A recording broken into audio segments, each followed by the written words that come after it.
Oke, hari ini kita mau bedah salah satu doktrin yang, bisa dibilang paling kontroversial dalam kekristenan.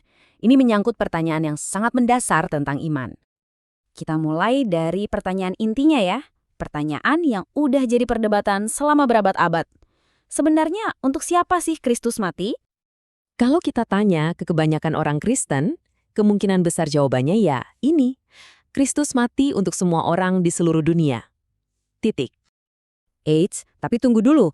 Ada sebuah perspektif teologis besar yang biasanya kita kenal dari tradisi Calvinis yang menawarkan jawaban yang jauh lebih spesifik. Nah, mari kita langsung masuk ke doktrinnya.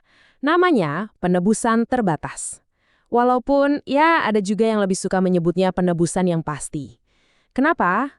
Karena menurut doktrin ini, penebusan itu pasti menyelamatkan orang-orang yang memang jadi tujuannya.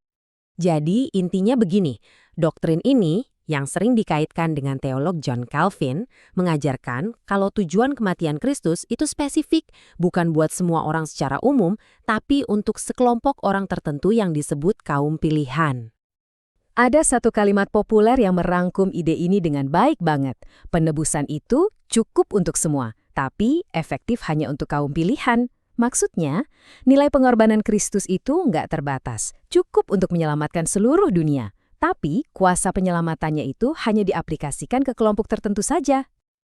Biar gampang bayanginnya, coba kita pakai analogi ya.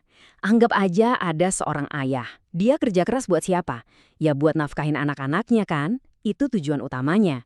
Mungkin pekerjaannya, katakanlah dia seorang guru, bermanfaat juga buat banyak muridnya. Tapi niat spesifik dia banting tulang itu ya untuk keluarganya sendiri. Kira-kira logikanya begitu.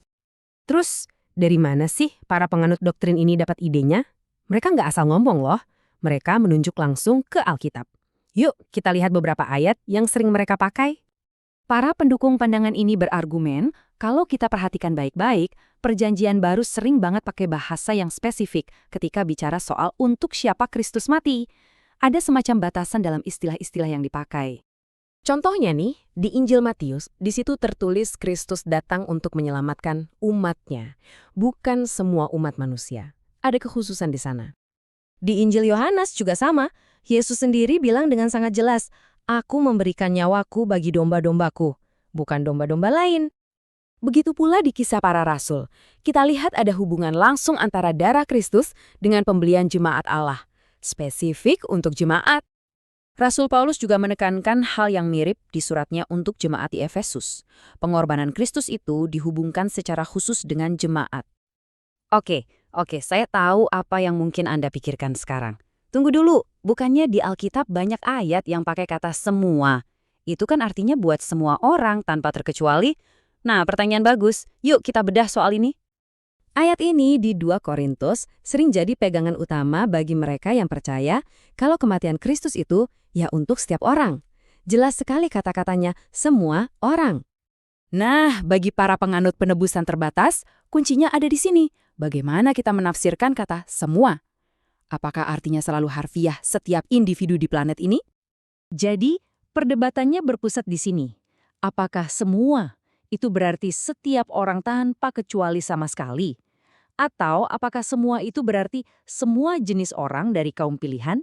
Jadi nggak cuma satu bangsa, tapi dari setiap suku, kaum, dan bahasa?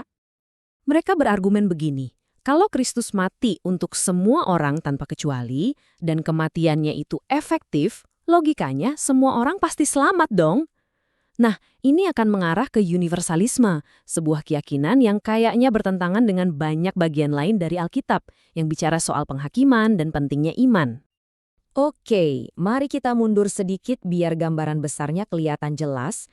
Dua penafsiran yang berbeda ini pada akhirnya menciptakan dua pandangan yang secara fundamental beda banget.